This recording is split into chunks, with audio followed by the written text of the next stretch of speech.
మోహన్ బాబు దాడి చేసిన టీవీ9 ప్రతినిధి రంజిత్ హెల్త్ స్టేటస్ దానికి సంబంధించిన బ్రేకింగ్ న్యూస్ మనకు ఒకటి అందుతోంది. మోహన్ బాబు దాడితో తీవ్రంగా గాయపడిన టీవీ9 ప్రతినిధి రంజిత్ నొప్పితో విలవిల్లాడుతూ శంషాబాద్ లోని ఆసుపత్రిలో చేరారు. రంజిత్ పరిస్థితి చూసి హుటాహుటిన సిటీ స్కాన్ కు పంపారు వైద్యులు. చెవి కన్ను మధ్య ఉండే జైగోమాటిక్ బోన్ 3 చోట్ల ఫ్రాక్చర్ అయినట్లు నిర్ధారణ అయింది. ప్లాస్టిక్ సర్జరీ కూడా చేయాల్సి ఉంటుందని డాక్టర్ సత్య తేల్చినట్లు సమాచారం అందుతోంది.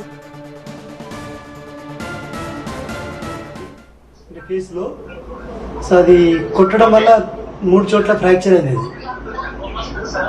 జైగోమాటిక్ ఆర్చ్ ఫ్రాక్చర్ అంటారు. కన్నుకు చెవుకు మధ్యలో దవడ ఎముక అంటారు. అది జైగోమాటిక్ బోన్ అంటారు. జైగోమాటిక్ ఆర్చ్ ఉంటుంది. సో అది కొట్టడం వల్ల 3 చోట్ల ఫ్రాక్చర్ అవుతుంది. అంటే ఏం లేదు, బయటికి ఏం గాయం ఉండదు, లోపల అది నొక్కినట్టు అయిపోతుంది. అది ప్లాస్టిక్ సర్జరీ చేయాల్సి వస్తుంది. అది అంటే ఒక రోజు ఆగి చేయాల్సి వస్తుంది. వాపు పెరుగుతుంది. సో ఇది ఎమ్మెల్సీ అవుతుంది,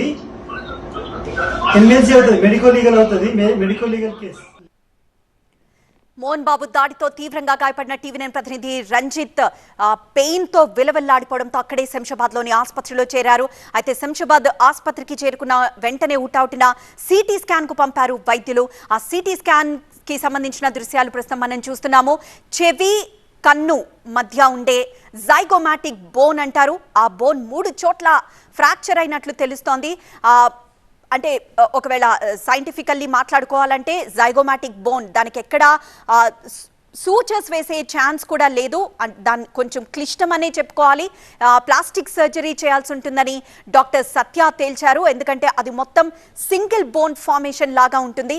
సో మన టీవీ9 స్క్రీన్ మీద రంజిత్ గాయపడినప్పుడు తీసిన సిటీ స్కాన్ కి సంబంధించిన దృశ్యాన్ని మనం రైట్ సైడ్ బాక్స్ లో చూస్తున్నాము.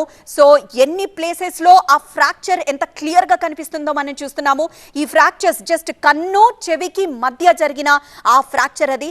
అంటే జస్ట్ ఇమాజిన్ ఎంత గట్టిగా కొట్టుంటే ఆ ఫేషియల్ బోన్ అంటారు దీన్ని. ఫేషియల్ బోన్ సైంటిఫికల్లీ చెప్పుకోవాలంటే జైగోమాటిక్ బోన్ అంటారు. సో ఆ బోన్ 3 చోట్ల ఫ్రాక్చర్ అయింది. మనకి ఫ్రాక్చర్ కి సంబంధించిన ఆ బ్రేకేజ్ కూడా మనం చూస్తున్నాము. సో ఈ ఫేషియల్ బోన్ అనేది ఫ్రాక్చర్ అంత గట్టిగా కనిపిస్తుందంటే అంత లోతుగా కనిపిస్తుంది. అండ్ ఆ పొడవు, ఫ్రాక్చర్ యొక్క పొడవును కూడా మనం చూస్తున్నాము. అంటే జస్ట్ ఇమాజిన్, అంటే కంటికి ఏమీ కాలేదేమో కానీ ఆల్మోస్ట్ కంటి దాకా ఆ ఫ్రాక్చర్ వెళ్ళింది, ఆ చెవి దాకా ఆ ఫ్రాక్చర్ వెళ్ళింది. సో 3 చోట్ల ఈ ఫ్రాక్చర్స్ గమనించారు. సో దీనికి ఖచ్చితంగా ప్లాస్టిక్ సర్జరీ చేయాల్సి ఉంటుందని డాక్టర్ సత్య తేల్చారు. ఇందాక డాక్టర్ సత్య ఏం మాట్లాడారో కూడా మనం చూసాము. చెవి కన్ను మధ్య ఉండే జైగోమాటిక్ బోన్ 3 చోట్ల ఫ్రాక్చర్ అయిందని నిర్ధారించారు. అంటే మనకి మామూలుగానే ఒక చిన్న ఫ్రాక్చర్, అది చాలా హెయిర్ లైన్ ఫ్రాక్చర్ అంటాం కదా, అలాంటి హెయిర్ లైన్ ఫ్రాక్చర్ ఉంటేనే మనము ఆ పెయిన్ని ఎంత భరించలేమో ఒకవేళ అనుభవిస్తే మనకి తెలుస్తుంది. అలాంటిది ఫేషియల్ బోన్ అది. అలాంటి బోన్ కన్ను చెవికి మధ్య 3 ఫ్రాక్చర్లు అయ్యాయంటే పరిస్థితి అర్థం చేసుకోవచ్చు. మా ప్రతినిధి రంజిత్ పెయిన్ కి సంబంధించి లేకపోతే ఆయన ఆరోగ్య పరిస్థితికి సంబంధించి ఎలాంటి సిచ్యువేషన్ ఉందో మనం చూస్తున్నాము.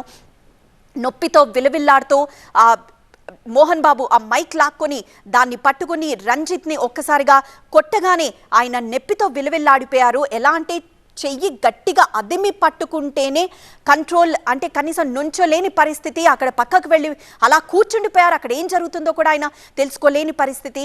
అయితే ఆ నొప్పితో విలవిల్లాడిపోవడంతో మా ప్రతినిధి రంజిత్ అక్కడ నుండి శంషాబాద్లో దగ్గరున్న ఒక ఆసుపత్రికి తరలించారు. ఆసుపత్రికి వెళ్ళిన వెంటనే అక్కడ సిటీ స్కాన్ చేయాలన్నారు. సిటీ స్కాన్ కి సంబంధించిన రిపోర్ట్స్ రాగానే వెంటనే డాక్టర్ ఏమేం చెప్పారో మనం చూసాము. సో సిటీ స్కాన్ లో చెవి కన్ను మధ్య ఉండే జైగోమాటిక్ బోన్ 3 చోట్ల ఫ్రాక్చర్ అయినట్లు డాక్టర్స్ నిర్ధారించారు. సో ప్లాస్టిక్ సర్జరీ చేస్తేనే కానీ ఇది సెట్ అవ్వదంటున్నారు.